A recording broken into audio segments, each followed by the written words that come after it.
en avant pour Fiscal Zoom.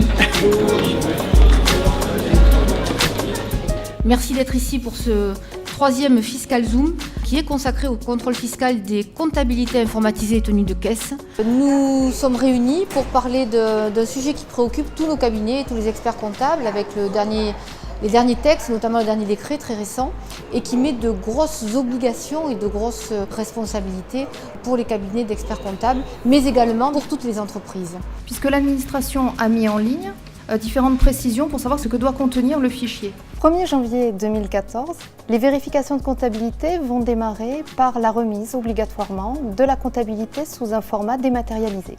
C'est ce qu'on appelle le fichier des écritures comptables. Il serait illusoire, à mon sens, de considérer qu'au jour de la réception de l'avis, il est temps de se préoccuper du fichier.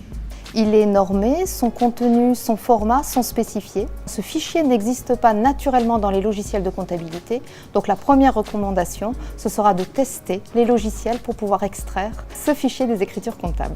Il est prévu d'avoir une pièce de procédure qui actera le fait que le fichier qui a été remis n'est pas conforme. Je dirais donc quelques points de vigilance peut-être à faire passer aux clients des experts comptables concernerait donc peut-être l'utilisation des logiciels de caisse, notamment le respect des obligations liées à la conservation des données informatiques et à l'utilisation de manière correcte des logiciels de caisse qui quelquefois présentent des fonctionnalités sinon permissives et quelquefois frauduleuses.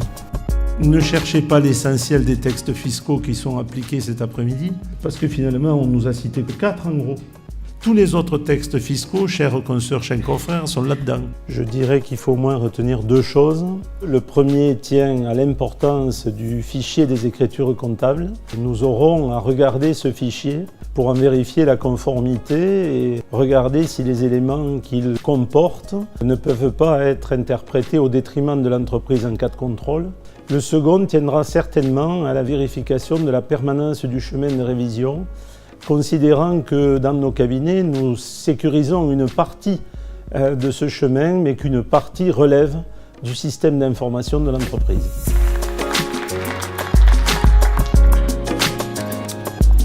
J'ai le sentiment que dans ce métier, les choses donc se complexifient, ce qui ne rend pas naturellement la tâche des experts comptables que nous sommes facile.